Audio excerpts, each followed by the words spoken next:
साथियों, स्वागत है आप सभी का गोल्डी ऑनलाइन क्लासेज में। मेरा नाम मिथिलेश कुमार है और आज हम लोग पढ़ेंगे भारत में यूरोपियों का प्रवेश और ये आधुनिक भारत का सेकेंड टॉपिक होगा। इसमें हम लोग तो सब टॉपिक देखेंगे। भारत में ब्रिटिशों का प्रवेश और उनका साम्राज्य विस्तार देखेंगे, दो टॉपिक। तो इसको बढ़िया से, अगर आपको वीडियो अच्छा लगा होगा तो लाइक सब्सक्राइब जरूर कीजिएगा, कमेंट जरूर कीजिएगा, प्रत्येक क्वेश्चन का आंसर खुद से दीजिएगा वीडियो को रोककर। और इस प्रत्येक क्वेश्चन का हम लोग व्याख्या के अनुसार पढ़ाई करेंगे, यानी कि क्वेश्चन का उसका व्याख्या भी देखेंगे। थोड़ा सा वीडियो लंबा जाएगा लेकिन परेशान नहीं होना है, ठीक है ना।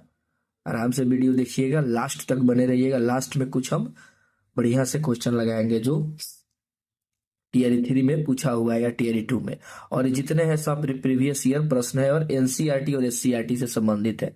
मुझे पता होगा कि आप लोग के पास ये बुक जरूर होगा, लेकिन आप बुक लेके बैठिएगा पढ़ने तो 1 घंटा में ज्यादा से ज्यादा मतलब कितना, 1 या 2 पेज पढ़िएगा। तो हम यहाँ पे आपको 2 या 3 चैप्टर कंप्लीट करवाएंगे, ठीक है ना। तो चलिए शुरुआत करते हैं। और टेलीग्राम चैनल जरूर ज्वाइन कीजिएगा, उस पर आपको एससीईआरटी और एनसीईआरटी का बुक मिल जाएगा आपको, और भी बहुत सारे नोट्स मिलेंगे और टीयर 4 से संबंधित बहुत सारा वीडियो उसमें आपको मिल जाएगा। और गाइडेंस किया जाता है, फुली गाइडेंस। और शाम को 7 बजे और 8 बजे से लाइव एमसीक्यूज लिया जाता है इसी चैनल पे। तो चलिए, क्वेश्चन है, निम्नलिखित कथनों में से कौन सा कथन सत्य है। ए में कह रहा है, पुर्तगाली नाविक वास्को डी गामा ने 1498 में यूरोप से भारत तक एक नए समुद्री मार्ग की खोज किया था। बी कह रहा है, वास्को डी गामा आशा अंतरित होते हुए अफ्रीका का चक्कर लगाकर भारत में कालीकट पहुंचा था। सी कह रहा है ए और बी दोनों। और डी कह रहा है, वास्को डी गामा जिस माल को लेकर लौटा वह पूरी यात्रा की कीमत के 20 गुना दामों पर बिका। तो वीडियो को रोककर आपको इसका आंसर लगाना है। टोटल हम लोग 48 से 50 क्वेश्चन देखेंगे इस टॉपिक से। और ये मेरे द्वारा लगाया गया बुक है, यानी कि ये वाला बुक हो गया। और शाम को लाइव जो क्लास हम लेते हैं ना एमसीक्यूज, उसमें भी 4 बुक से हम एमसीक्यूज कराते हैं। तो टोटल 5 एमसीक्यूज बुक से हम तैयारी किए थे, तो सब पढ़ा देंगे, फ्री ऑफ कॉस्ट मिलेगा आपको। चलिए, तो इसका आंसर हो जाएगा ऑप्शन सी, यानी ए और बी दोनों। इसका व्याख्या में क्लियर करते हैं। तो व्याख्या आपके साथ सामने दिया गया है, वीडियो को रोककर व्याख्या को आप लोग पढ़ लीजिएगा, ठीक है ना। अगर एक एक व्याख्या को हम बताएंगे तो वीडियो बहुत बड़ा चल जाएगा, तो आप रोक कर इसको पढ़ लीजिएगा। आगे नेक्स्ट क्वेश्चन देखते हैं। दूसरा क्वेश्चन कह रहा है, निम्न कथनों पर विचार कीजिए, ठीक है ना। क्लास 12 ओल्ड एनसीईआरटी चैप्टर 2 का है। और इस तरह का प्रश्न लगाने के लिए आपको कम से कम 5 बार रिवीजन करना होगा, ठीक है ना। चलिए, और सबका नोट्स आपको टेलीग्राम चैनल पर मिल जाएगा। 1510 ईस्वी में गोवा पर अधिकार करने वाले पुर्तगाली गवर्नर फ्रांसिस्को अल्मीडा था। 2 में कह रहे, अल्बुकर्क के काल में पुर्तगालियों ने फारस की खाड़ी में स्थित हरमुज से लेकर मलक्का तक अधिकार कर लिया था। 3 में कह रहा है, दक्षिण भारत मुगल साम्राज्य से बाहर था, अतः उन्हें मुगलों की शक्ति का सामना नहीं करना पड़ा। अब बताइए, उपयुक्त में से कौन सा कथन या से कथन असत्य है। केवल एक और 2, केवल 2 या 1 या 3, ठीक है ना। तो इसका आंसर हो जाएगा ऑप्शन ए, यानी कि केवल एक कथन असत्य है, बाकी 2 और 3 कथन सही है। चलिए इसको व्याख्या देखते हैं। चलिए, तो यहाँ पे व्याख्या है, रोक कर आप देख सकते हैं, क्लियर हो जाएगा। कोई भी डाउट होगा तो इस चैनल के इस वीडियो के कमेंट में कीजिएगा और रोक कर आंसर जरूर दीजिएगा। फिर उसके बाद से इस क्वेश्चन से संबंधित कोई भी दिक्कत हो तो टेलीग्राम चैनल पे बेझिझक आप हमको बोल सकते हैं, हम उसको क्लियर कर देंगे। चलिए, तीसरा क्वेश्चन है, यूरोप के विभिन्न देशों की कंपनियों ने भारत के विभिन्न हिस्सों में अपने व्यापारिक केंद्र स्थापित किए थे। निम्न में से किस देश की कंपनी शामिल नहीं थी। प्रश्न रहा, ए में स्पेन, पुर्तगाल, ठीक है ना, हॉलैंड या डेनमार्क। तो इसमें हो जाएगा स्पेन, ठीक है ना। स्पेन कंपनी आपको शामिल नहीं थी। तो यहाँ पे व्याख्या आपके सामने है, देख लीजिए। पुर्तगाल, हॉलैंड जिसको नीदरलैंड, इंग्लैंड, फ्रांस तथा डेनमार्क थे, और ये समुद्री तटवर्ती क्षेत्र थे, स्पेन नहीं था। नेक्स्ट क्वेश्चन देखते हैं। नेक्स्ट क्वेश्चन कह रहा है, निम्न कथनों पर विचार कीजिए। एक कथन है, 16वीं सदी के उत्तरार्ध में इंग्लैंड, हॉलैंड और बाद में फ्रांस उभरती हुई व्यापारिक और प्रतिद्वंदी शक्तियां थी। इन शक्तियों ने, दूसरा कथन है, विश्व व्यापार पर स्पेन और पुर्तगाली एकाधिकार के विरुद्ध संघर्ष छेड़ दिया। उपयुक्त में से कौन सा या से कथन सत्य है। ए में केवल 1, बी में केवल 2, सी में के 1 और 2, या डी में न तो 1 और ना ही 2। तो ये हो जाएगा इसका आंसर। आप लोग वीडियो रोककर जरूर दीजिए, कमेंट कीजिएगा। यानी कि जिस तरह हम पढ़ के 6 to 8 और 9 10 दोनों में सिलेक्शन लिए, वैसा ही तरीका आपको भी बताएंगे, ठीक है ना। चलिए, तो इसका हो जाएगा ऑप्शन सी, 1 और 2 दोनों कथन सही है, ठीक है ना। तो व्याख्या देख लीजिए, वीडियो को रोककर व्याख्या देख सकते हैं आप। चलिए, बाकी का व्याख्या उसका यहाँ पे दिया हुआ है, इसको भी देख लीजिए। 5वां क्वेश्चन देखते हैं। डच ईस्ट इंडिया कंपनी के विषय में कौन सा कथन असत्य है, ठीक है ना। तो डच ईस्ट इंडिया कंपनी की स्थापना 1604 में हुई थी। बी में कह रहा है डच संसद एक चार्टर के द्वारा कंपनी को युद्ध एवं संधि करने तथा किले बनाने के अधिकार दे दिए थे। सी कह रहा है डचों की व्यापारिक रुचि भारत में नहीं बल्कि इंडोनेशिया के मसाला उत्पादक क्षेत्रों में थी। डी कह रहा है 1698 ईस्वी में डच ईस्ट इंडिया कंपनी ने श्रीलंका को विजित किया था। अब बताइए इनमें से कौन सा कथन क्या है असत्य, यानी कि गलत है। तो आप बताइए इसका, ठीक है ना। तो इसका आंसर हो जाएगा option A, Dutch east India company की स्थापना 1604 में नहीं हुआ था बल्कि 1602 में हुआ था, ठीक है ना। तो व्याख्या ये क्लियर कर लेते हैं। तो व्याख्या आपके सामने यह रहा, आप व्याख्या वीडियो रोककर देख लीजिए। नेक्स्ट क्वेश्चन हम लोग देखते हैं। नेक्स्ट क्वेश्चन कह रहा है 6ठा नंबर क्वेश्चन है, 1600 ईस्वी में ईस्ट इंडिया कंपनी को चार्टर प्रदान करने के समय ब्रिटेन की महारानी कौन थी? एलिजाबेथ द्वितीय, एलिजाबेथ प्रथम, मैरी क्यूरी या डायना? वीडियो रोककर इसका आंसर दीजिए। इसका आंसर हो जाएगा ऑप्शन बी। व्याख्या आपके सामने है, आप व्याख्या देखकर रोक कर इसको व्याख्या को अच्छा से पढ़ लीजिए समझ के। चलिए, 7 नंबर प्रश्न है, ब्रिटिश ईस्ट इंडिया कंपनी के संदर्भ में निम्न कथनों पर विचार कीजिए। एक कह रहा है 1605 में कंपनी ने भारत के पश्चिमी तट पर गोवा में एक फैक्ट्री की स्थापना की। 2 कह रहा है कंपनी ने कैप्टन हॉकिंस को जहांगीर के दरबार में शाही आज्ञा लेने के लिए भेजा। 3 कह रहा है 1615 ईस्वी में अंग्रेजी राजदूत टॉमस रो मुगल साम्राज्य के सभी भागों में व्यापार करने और फैक्ट्रियों को स्थापित करने का शाही फरमान जारी कराने में सफल रहा। अब देखिए आगे क्या कह रहा है, सॉरी देखिए आंसर तो दीजिए आप लोग को। उपयुक्त में से कौन सा कथन असत्य है? तो हो जाएगा ऑप्शन ए, केवल एक कथन असत्य है। व्याख्या में क्लियर हो जाएगा, व्याख्या देख सकते हैं आप, ठीक है ना। और भी व्याख्या है, दिखा देते हैं। देखिए यहाँ पे आपका यहाँ तक आपको क्लियरिटी मिल जाएगा। चलिए 8वां प्रश्न लगाते हैं। कह रहा है निम्न कथनों पर विचार कीजिए। 18 इसी तरह का प्रश्न पूछेगा TRE 3-4 में। भीड़ बहुत होने वाला है, क्वेश्चन का लेवल पक्का बढ़ाएगा। 1 नंबरिया क्वेश्चन गया, ठीक है ना। वन लाइनर टाइप का क्वेश्चन नहीं पूछेगा। जो आप लुसेंट पढ़ के, सॉरी लुसेंट पढ़ के निकाल लीजिए, गया समय आपको डीपली पढ़ना होगा। इसलिए तो हम इस सेट को लगाए थे और मेरा हो गया लगभग। निम्न कथनों पर विचार कीजिए। 18वीं सदी के आरंभ तक इंग्लैंड एवं फ्रांस की कंपनियों का यूरोप और भारत के मध्य व्यापार पर प्रभुत्व स्थापित हो गया, ठीक है।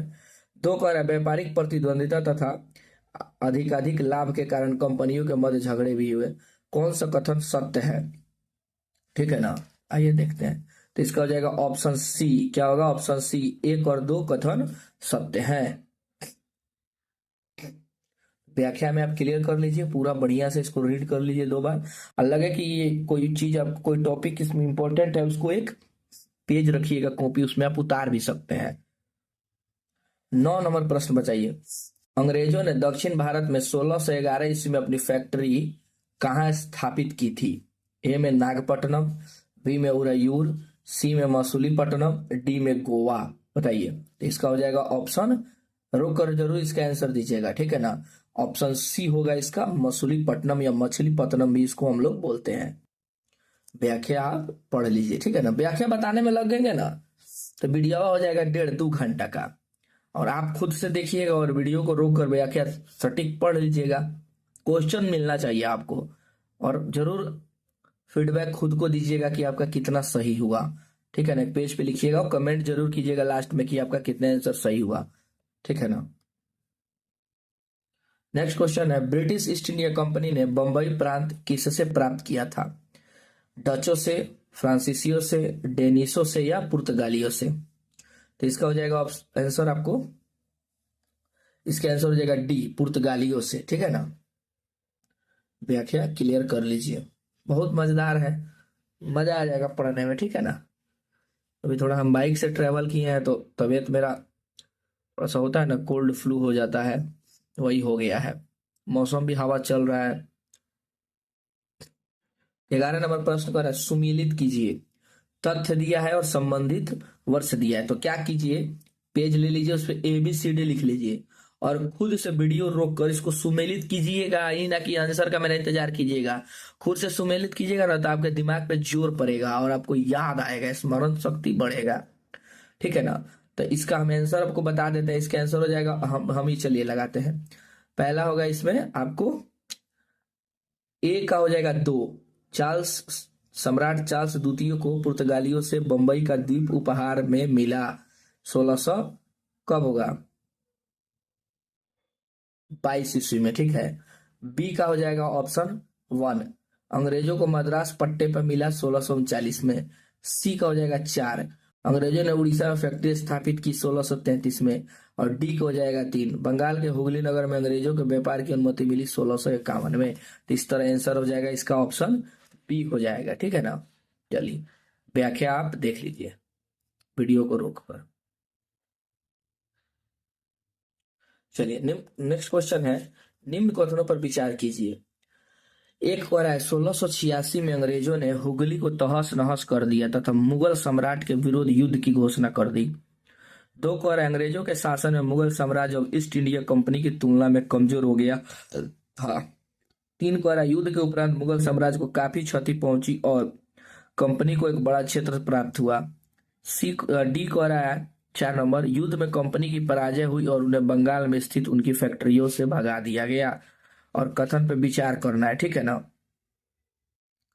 तो बताइए इनमें से कौन सा कथन सत्य है, यही पूछा है। बताइए खुद से। कह रहा है आपको 1 या 2, 2 या 3, 3 या 4 या 1 या 4। ठीक है ना। तो इसका हो जाएगा ऑप्शन डी, 1 या 4 कथन आपको सत्य है। व्याख्या देख लीजिए। चलिए ऊपर भी व्याख्या है, इसको भी पढ़ लीजिएगा। नेक्स्ट क्वेश्चन देखते हैं।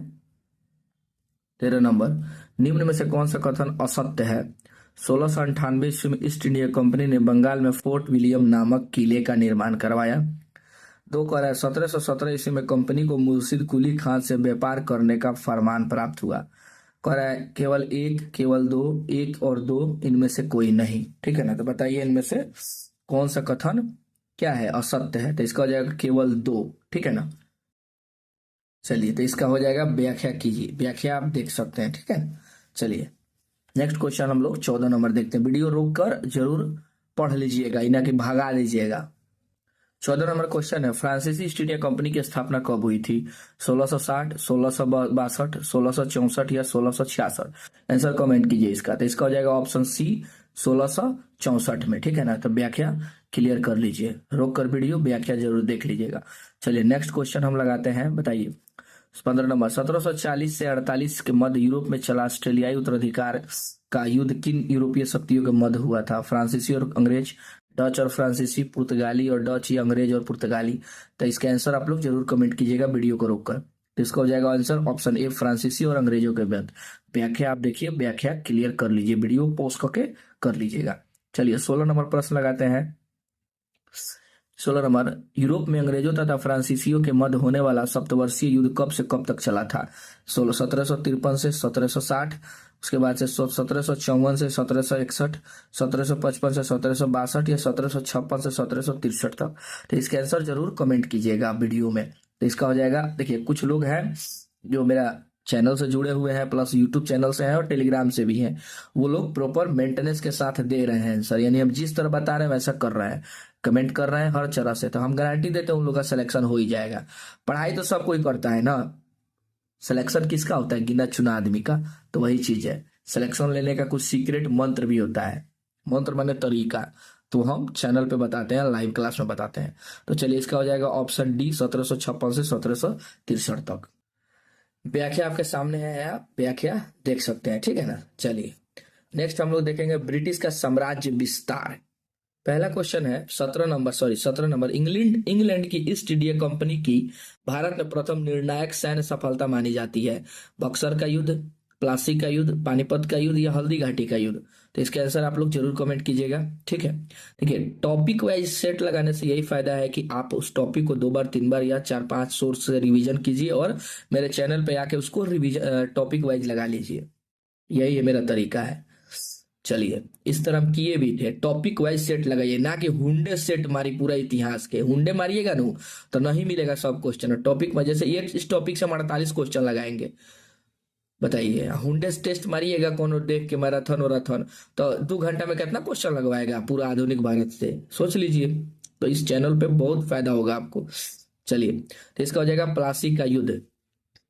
व्याख्या आपके सामने है, आप व्याख्या यहाँ देख सकते हैं। नेक्स्ट क्वेश्चन हम लोग देखते हैं, आइए। 18 नंबर क्वेश्चन, 18वीं शताब्दी में भारत में लड़े गए युद्धों का निम्नलिखित में से सही कालानुक्रम कौन सा है? मतलब सही लाइन में उसको सजाना है, किस तरह के हुआ था युद्ध, बताइए। वांडीवास युद्ध, बक्सर युद्ध, आम्बुर युद्ध या प्लासी का युद्ध? तो इसका हो जाएगा ऑप्शन देख लीजिए। पहले कह रहा है बी में आम्बुर का युद्ध, प्लासी का युद्ध, वांडीवास का युद्ध या बक्सर का युद्ध। फिर कह रहा है सी में वांडीवास युद्ध, प्लासी युद्ध, अंबर युद्ध, बक्सर युद्ध। और डी में कह रहा है अंबर का युद्ध, बक्सर का युद्ध, वांडीवास का युद्ध, तब प्लासी का युद्ध। ठीक है ना, तो इसका हो जाएगा आंसर ऑप्शन बी हो जाएगा। इस बात का ध्यान रखिएगा। अंबर का युद्ध लड़ाई लड़ा गया था 1749 ईस्वी में। फिर इसके बाद प्लासी का लड़ा गया 1757 में। फिर वांडीवास का 1760 में और बक्सर का 1764 में। व्याख्या है, व्याख्या को खूब बढ़िया से वीडियो रोक कर देख लीजिए। 19 नंबर क्वेश्चन कह रहा है 1717 में मुगल सम्राट द्वारा ब्रिटिश ईस्ट इंडिया कंपनी को जारी किए गए शाही फरमान के संबंध में कौन सा कथन असत्य है? ठीक है, कलकत्ता से होने वाला व्यापार पर कर वसूलने का अधिकार कंपनी को प्राप्त हो गया। 2 में है कंपनी को बिना कर चुकाए बंगाल से वस्तुओं के आयात निर्यात की छूट मिल गई। 3 कर है भारतीय व्यापारियों एवं कंपनियों के कर्मचारियों के निजी व्यापार हेतु कर की दर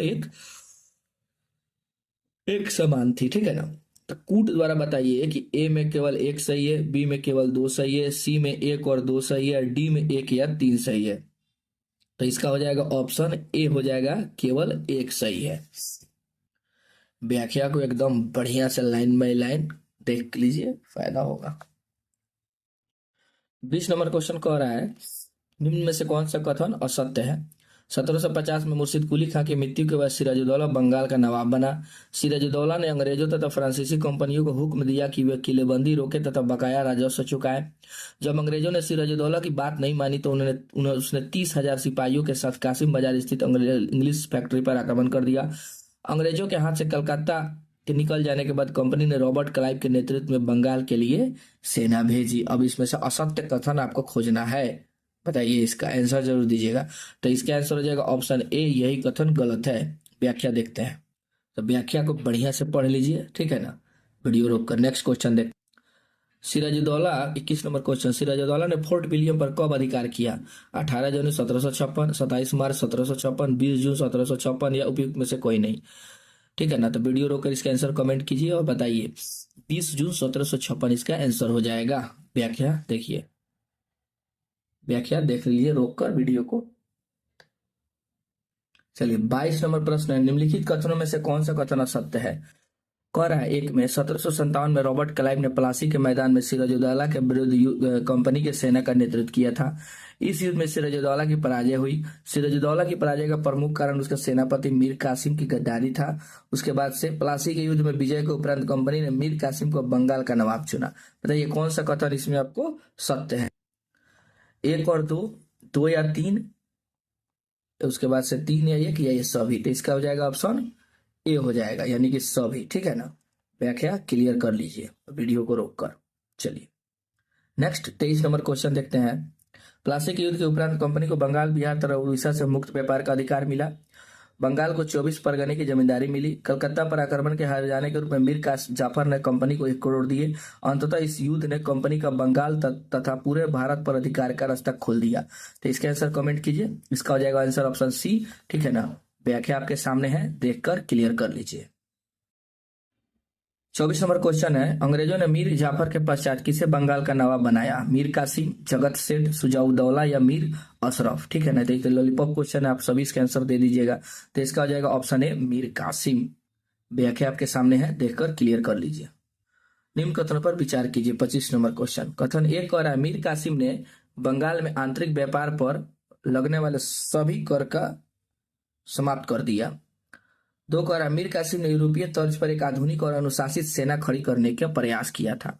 उपयुक्त में से कौन सा या से कथन असत्य है? ए में केवल एक, बी में केवल दो, सी में एक और दो, दोनों उपयुक्त में से कोई नहीं। ठीक है ना, तो इसके आंसर आप लोग कमेंट में जरूर दीजिएगा और वही कमेंट करेंगे जो विस्तार रूप से बार बार रिवीजन किए होंगे। यानी कि कोई भी बुक पढ़ रहे हैं उसको बार बार अगर आप पढ़े होंगे ना तो आपको जरूर इसका आंसर आप दीजिएगा। रिवीजन, जब नया रिवीजन करने जाइएगा तो नया कुछ मिलेगा। चलिए, तो ऑप्शन इसका डी हो गया आंसर। व्याख्या आपके सामने क्लियर है, व्याख्या देख लीजिए वीडियो रोककर। नेक्स्ट प्रश्न हम लोग लगाते हैं। 26 नंबर प्रश्न है 22 अक्टूबर 1764 को हुए बक्सर के युद्ध में अंग्रेजी सेना के विरुद्ध कौन लड़े थे? ए में मीर कासिम, बी में अवध का नवाब सुजाउद्दौला, सी में मुगल बादशाह शाह आलम द्वितीय, डी में उपयुक्त सभी। ठीक है ना, तो इसका आंसर आप लोग जरूर कमेंट कीजिएगा। तो इसका हो जाएगा ऑप्शन डी, यानी कि सभी। व्याख्या अच्छा से पढ़ लीजिएगा, सब क्वेश्चन समझे ना, खोआ क्वेश्चन, टॉपिक बहुत मस्त है, इससे क्वेश्चन आता ही आता है। इस सीरीज में टोटल, एक सीरीज में टोटल आपको 48 क्वेश्चन मिलेगा। ठीक है ना, प्रत्येक सीरीज में 48, 50 इसी तरह का 2x 1.5x पे जिस पे भी देखना है देख लीजिए, समझ के देखिएगा। इना कि हाँ नेग पूरा कीजिएगा कि हम एगो टॉपिक देख लेनी, भले क्वेश्चन ना याद होके होंगे ना होके के चाहिए। 27 नंबर कह रहा है 1765 ईस्वी की इलाहाबाद की संधि के संबंध में निम्न कथनों पर विचार कीजिए। एक कह रहा है कि संधि के अनुसार कंपनी कंपनी को बंगाल, बिहार और उड़ीसा की दीवानी मिल गई। 2 कह रहा है अवध के नवाब ने कड़ा माने यूपी का क्षेत्र है, कड़ा और इलाहाबाद को मुगल बादशाह को दे दिया। ठीक है, अच्छा कड़ा बताइए आप लोग किधर है? हमको तो यूपी जानते हैं, आप बताइए। गौड़ बंगाल को बोलते थे उस समय, गौड़। कड़ा यूपी में ही है। कंपनी ने मुगल बादशाह को 25 लाख देना मंजूर किया। बाहरी आक्रमण से नवाब की रक्षा के लिए कंपनी ने अपनी सेना भेजने का वचन दिया, किंतु इसका खर्च नवाब को वहन करना था। निम्न में से कौन सा कथन असत्य है? तो बताइए, एक और दो, दो, केवल तीन, या ये सभी? तो इसका आंसर हो जाएगा ऑप्शन सी, केवल 3 असत्य है, बाकी सभी सही है। व्याख्या देखिए, व्याख्या आप बढ़िया से इसको देख लीजिएगा। 28 नंबर प्रश्न देखते हैं। 28 नंबर है द्वैध शासन के संदर्भ में निम्न कथनों पर विचार कीजिए। एक में 1765 से 1772 तक बंगाल में दोहरी सरकार रही, क्योंकि वहां एक साथ 2 सत्ताएं शासन कर रही थी। एक 2 कह रहा है सेना और राजस्व वसूली अंग्रेजों के पास, जबकि प्रशासनिक अधिकार नवाब के पास था। उपयुक्त में से कौन सा या से कथन सत्य है? केवल एक, केवल दो, एक और दो, इनमें से कोई नहीं। ठीक है ना, तो इसका कमेंट करके आंसर दीजिएगा। तो इसका आ जाएगा ऑप्शन सी। ठीक है ना, चलिए एक और दो, व्याख्या आपके साथ है, देख लीजिए। 29 नंबर क्वेश्चन है प्रथम आंग्ल मैसूर युद्ध कब हुआ था? 1765 ईस्वी, 1769 ईस्वी, 1775 ईस्वी या 1782 ईस्वी? ठीक है ना, देखिए आंसर दिख गया आपको। तो इसका हो जाएगा ऑप्शन बी, 1769 ईस्वी में। सब डेट याद रखिएगा, कच दे पूछ देगा डेट। ठीक है ना, सब गलती हुआ, मतलब कंफ्यूजन हुआ तो गया 1 नंबर डेट वाला। तो थोड़ा सा डेट मेन हम बता देंगे, जब नोटिफिकेशन आने दीजिए हम बता देंगे कहाँ से क्वेश्चन आएगा, कहेंगे कहाँ होगा, हम टॉपिक भी बता देंगे आपको। उस टॉपिक को थोड़ा बढ़िया से आप लोग देख लीजिएगा। उससे पहले आपको सब टॉपिक को पढ़ना होगा, छोटा से छोटा टॉपिक भी देखना होगा। ठीक है ना, टीयर 3 में देखे थे ना किस तरह क्वेश्चन पूछ दिया था। कुछ भी छोड़ के रिस्क नहीं लेना है ना, क्योंकि इतना बड़ा बहाली लास्ट है, इसके बाद नहीं आने वाला है, तो रिस्क नहीं लीजिएगा कैरियर से, सब बढ़िया से पढ़ के चलना है। चलिए 30 नंबर प्रश्न लगाते हैं, निम्न कथनों पर विचार कीजिए। ठीक है ना, मैसूर के साथ अंग्रेजों का 4 बार युद्ध हुआ था। उसके बाद से 2 में कह रहा है श्रीरंगपट्टनम की संधि 1799 में हुई थी। 3 कह रहा है 1799 ईस्वी के अंतिम युद्ध में टीपू की मृत्यु हो गई। 4 कह रहा है टीपू के बाद मैसूर का राजकाज वोडियार राजवंश के हाथों में सौंप दिया गया। उपयुक्त में से कौन सा कथन सत्य है? केवल एक, केवल दो, 1 2 3 या 1 2 4? तो इसमें से असत्य पूछा है, गलत। तो इसका हो जाएगा, कमेंट कीजिए जरूर आप लोग। ठीक है ना, आंसर दीजिएगा कि आप लोग का फुल कितना सही हुआ। तो इसका हो जाएगा ऑप्शन बी, केवल 2 कथन असत्य है, बाकी सारे आपको सत्य हैं। ठीक है ना, बताइए, देखिए तो व्याख्या आप देख लीजिए। चलिए सुमेलित कीजिए, क्वेश्चन नंबर 31 है। तो देखिए रोक लीजिएगा वीडियो को और एबीसीडी करके खुद से इसको देखिएगा और हम आपके सामने ऑप्शन कर देते हैं। अब मिलाइए इसमें से कौन सा कथन कौन सा सही है स्टेटमेंट। तो इसका हो जाएगा ऑप्शन बी, यानी कि दूसरा स्टेटमेंट सही है। मिला लीजिए खुद से, वीडियो रोक कर हम इसी तरह पढ़ते थे, ठीक है ना। बोलेंगे तो लंबा वीडियो जाएगा। चलिए नेक्स्ट देखते हैं क्वेश्चन। इसका व्याख्या आप देख लीजिए पहले, व्याख्या आपके सामने दिया गया है, व्याख्या को अच्छा से देख लीजिए। नेक्स्ट क्वेश्चन है 32। निम्नलिखित कथनों पर कौन सा कथन सत्य है? एक में प्रथम आंग्ल मराठा युद्ध 1784 ईस्वी की मंगलौर की संधि के साथ समाप्त हुआ था। द्वितीय आंग्ल मराठा युद्ध 1803 से 1806 ईस्वी में उड़ीसा और यमुना के उत्तर में स्थित आगरा और दिल्ली सहित कई भूभाग अंग्रेजों के अधिकार में आ गया। तीसरा कह रहा है 1817 से 1819 ईस्वी के तीसरे आंग्ल मराठा युद्ध में मराठों की शक्ति को पूर्ण रूप से दबा दिया। अब बताइए इनमें से कौन सा कथन आपको सत्य है, ठीक है ना। तो बताइए, कूट में दिया है 1, 2 या 3, 3 या 1, 2, 3। तो इसका हो जाएगा ऑप्शन बी, 2 या 3, ठीक है ना। व्याख्या आपके सामने है, व्याख्या को रोक कर देख लीजिएगा, ठीक है ना। वीडियो को पॉज करके देख लीजिएगा। नेक्स्ट क्वेश्चन है, जहाँ इसमें आंसर आप देखिए लिया। लॉर्ड वेलेस्ली कब गवर्नर जनरल बना? तो इसका हो जाएगा ऑप्शन बी, 1798 में। देख लिया आप लोग आंसर इसका। तो चलिए व्याख्या भी पढ़ लीजिएगा।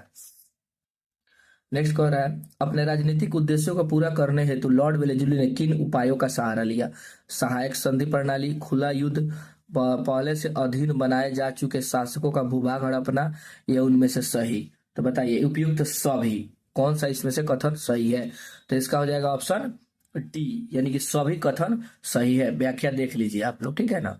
देखिए ये व्याख्या है, वीडियो रोककर क्लियर कर लीजिए। 35 नंबर प्रश्न आपके सामने, निम्न में से सहायक संधि के प्रावधानों पर विचार कीजिए। एक कह रहा है भारतीय शासक को अपने दरबार में एक ब्रिटिश रेजिडेंट रखना होता था। 2 कह रहा है भारतीय शासक अंग्रेजों की स्वीकृति के बिना किसी यूरोपीय को अपनी सेवा में रख सकते थे। 3 कह रहा है गवर्नर जनरल के परामर्श के बिना कोई भारतीय शासक दूसरे शासक से वार्ता कर सकता था। 4 कह रहा है सहायक संधि के बदले अंग्रेज उस शासक तथा उसके राज्य की रक्षा का वचन देते थे, ठीक है ना। बताइए इनमें से कौन सा कथन असत्य है? तो इसका हो जाएगा ऑप्शन बी, यानी कि दूसरा और तीसरा कथन आपको असत्य, बाकी सब कथन सही है। व्याख्या आपके सामने है, व्याख्या को बढ़िया से पढ़ लीजिए। चलिए सुमेलित कीजिए। 36 नंबर क्वेश्चन है, बताइए कि बार बार हम क्या है कई बात बोले। अब बताइए इनमें मतलब सुमेलित इसको कीजिए। तो हो जाएगा ये आपको हैदराबाद 1798, मैसूर 1799, अवध 1801 या पेशवा 1802 में, यानी कि सहायक संधि करने वाले राज्य और संबंधित वर्ष, ठीक है ना। तो इसका हो जाएगा ऑप्शन ए। 36 नंबर का व्याख्या ऊपर दिया गया, वीडियो रोककर देख लीजिए। 37 नंबर क्वेश्चन देखते हैं, अंग्रेजों ने इंदौर के होलकर राजवंश से राजघाट की संधि कब की थी? 1802, 1803, 1806 या 1808? तो इसका हो जाएगा ऑप्शन सी, 1806 में किया था। 37 नंबर का व्याख्या यहाँ पे है, व्याख्या पढ़ लीजिए। 38 देखते हैं, किस ब्रिटिश गवर्नर जनरल के काल में कंपनी ने सर्वोच्चता की एक नई नीति की शुरुआत की थी? Warren Hasting, Lord Cornwallis, Lord Curzon या लॉर्ड हेस्टिंग?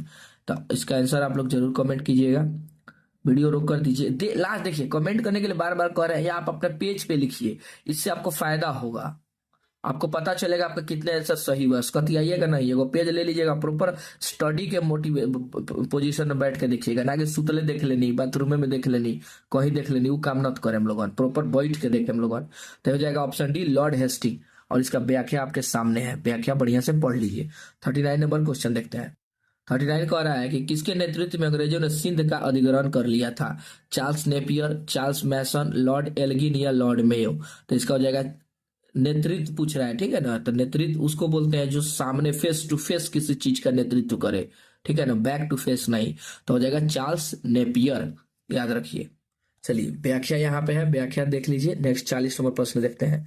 अंग्रेजों तथा 8 को प्रश्न और बचा है, 8 देख लेंगे। अंग्रेजों तथा सिखों के मध्य लाहौर की संधि कब संपन्न हुई थी? तो ए में 20 फरवरी 1845, 8 मार्च 1846, 20 अक्टूबर 1847 या 14 जनवरी 1848? तो इसका आंसर कमेंट कीजिएगा। इसका आंसर हो जाएगा ऑप्शन बी, 8 मार्च 1846 को, ठीक है ना। देखिए व्याख्या है, व्याख्या क्लियर कर लीजिए देखकर। 41 नंबर प्रश्न है, पंजाब पर जिस समय अंग्रेजों का अधिकार हुआ उस समय गवर्नर जनरल कौन था? Lord Hastings, Lord Ellenborough, Lord Wellesley या लॉर्ड डलहौजी? तो इस बहुत आसान क्वेश्चन है, इसका हो जाएगा ऑप्शन डी, लॉर्ड डलहौजी। व्याख्या क्लियर कर लीजिए। 42 नंबर क्वेश्चन देखते हैं। डलहौजी की विलय नीति के अंतर्गत निम्न कथनों पर विचार कीजिए। इस नीति के अनुसार यदि किसी सुरक्षा प्राप्त राज्य का शासक बिना किसी स्वाभाविक उत्तराधिकारी के मर जाए तो उसका राज्य उसके दत्तक उत्तराधिकारी को सौंपने का प्रावधान था। यदि उत्तराधिकारी को गोद लेने के कार्य को पहले से अंग्रेज अधिकारियों की सहमति प्राप्त न होगी तो वह ब्रिटिश राज्य में मिला लिया जाएगा। 3 को इस नीति के अनुसार सर्वप्रथम नागपुर राज्य का विलय किया गया। उपयुक्त में से कौन सा कथन गलत है बताइए। केवल एक, केवल दो, एक या तीन या दो तीन, तो इनमें से आपको एक और तीसरा कथन गलत है, ऑप्शन सी। ठीक है ना। तो व्याख्या यहाँ पे देखते हैं, पढ़ लीजिए। यहाँ व्याख्या है और यहाँ भी व्याख्या दिया हुआ है, वीडियो रोककर देख लीजिए इसको। चलिए 43 नंबर क्वेश्चन है, विलय नीति वाले राज्य और संबंधित वर्ष।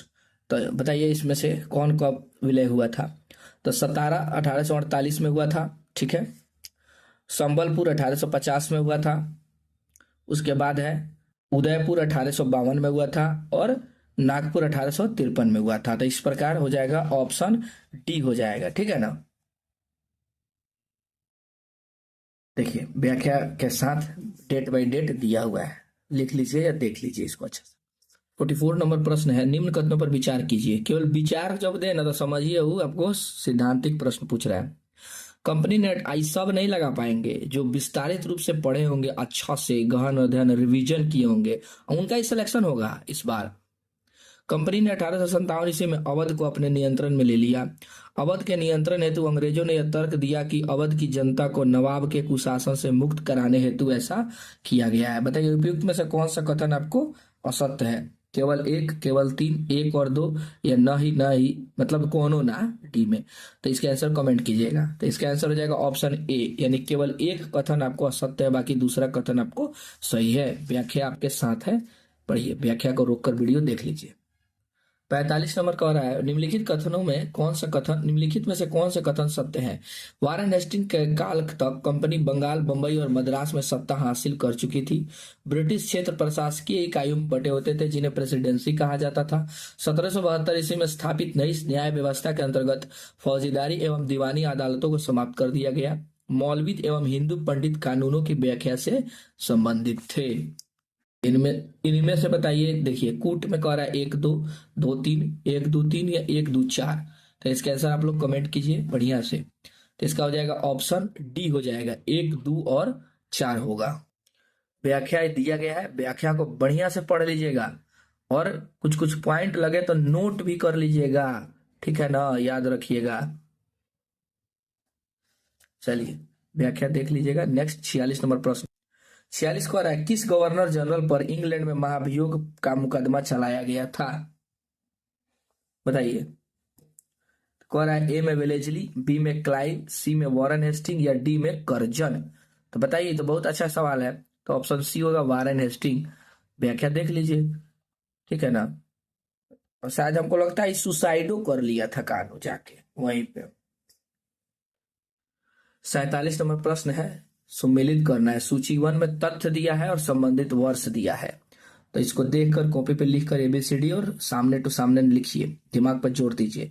तो इसका हो जाएगा, झांसी का अंग्रेजी राज में विलय कराया गया था आपको 1854 में। स्वतंत्रता का महान विद्रोह 1857, अब तो जानते हैं ये दो खत्म, एगो बना सब बन जाता है। वारेन हेस्टिंग द्वारा एक नई न्याय व्यवस्था की स्थापना किया गया था। जैसे मान लीजिए इसका हो जाएगा 1772, एक्ट ऑफ सेटलमेंट 1793। ठीक है ना। तो इसमें से सीधा बनेगा स्वतंत्रता का महान विद्रोह, यानी कि 1857 की क्रांति स्वतंत्रता का महान विद्रोह कहा जाता है, एक होगा। देखिए बी का 1 कहाँ कहाँ दिख रहा है, यहाँ दिख रहा है, तो यही आपको, सॉरी बी का 1 यहाँ दिख रहा है, यही आंसर हो गया। ठीक है ना। व्याख्या देख लीजिए यहाँ पे। और इस सीरीज का लास्ट प्रश्न लगाते हैं अब। और कल फुल टेस्ट है एसएसटी का। एसएसटी में मध्यकालीन भारत खत्म हुआ है ना, तो मध्यकालीन भारत का फुल टेस्ट है आज, सॉरी कल नहीं, आज ही है, शाम को देख लीजिएगा। 16 फरवरी 2025 में, रविवार आज दिन है, आज शाम को होगा। ठीक है ना। तो आज शाम को देख लीजिएगा इस वीडियो को कैसे भी। ठीक है ना। और टेस्ट लगा लीजिएगा। 1857 तक भारतीय उपमहाद्वीप के 63% भूभाग और शेष 78% आबादी पर कंपनी का सीधा शासन स्थापित हो चुका था। ईस्ट इंडिया कंपनी एक व्यापारिक कंपनी से बढ़ते हुए एक भौगोलिक शक्ति बन गई थी। उपयुक्त में से कौन से कथन सत्य हैं? एक दो, न तो एक न ही दो। तो इसमें से एक या दो, दोनों कथन सत्य है। Option C. व्याख्या देकर क्लियर कर लीजिए, ठीक है ना। तो चैनल पर इतना अपना समय देने के लिए दिल से आपको थैंक यू। यही दिल बनाया जाता है कि आप अपना कीमती समय दिए और अपना फीडबैक जरूर दीजिएगा, ठीक है ना, कि कैसा आपका वीडियो लगा। लाइक जरूर कीजिएगा, शेयर जरूर कर दीजिएगा। चलिए, कोई भी दिक्कत लगा हो या और ज़्यादा इम्प्रूव करना हो तो बोलिएगा, हम जरूर करेंगे। और आपका इन सब मान लीजिए शेयर करते हैं, कमेंट करते हैं, अच्छा लगता है तो हमको मोटिवेशन मिलेगा और हम बढ़िया बढ़िया पढ़ाएंगे, ठीक है ना। तो चलिए, आइए मिलते हैं कल। और इसको ना बढ़िया से रिवीजन कर लीजिएगा, तब पढ़िएगा, ठीक है। एक दिन पहले आप टॉपिक देख लीजिएगा। जैसे कि आज हम ये आपको साम्राज्य विस्तार और कंपनी विस्तार पढ़ा दिए, तो कल हम पढ़ाएंगे ना जो नेक्स्ट टॉपिक, ब्रिटिश काल की प्रशासनिक तथा आर्थिक नीतियां, कल देखा जाएगा। तो बस आप जाके आज वीडियो देख कर उस टॉपिक को 4-5 बार पढ़ लीजिएगा कहीं से, और कल लगाइएगा सेट आके। चलिए, मिलते हैं नेक्स्ट एपिसोड में, तब तक के लिए थैंक यू। जय हिंद।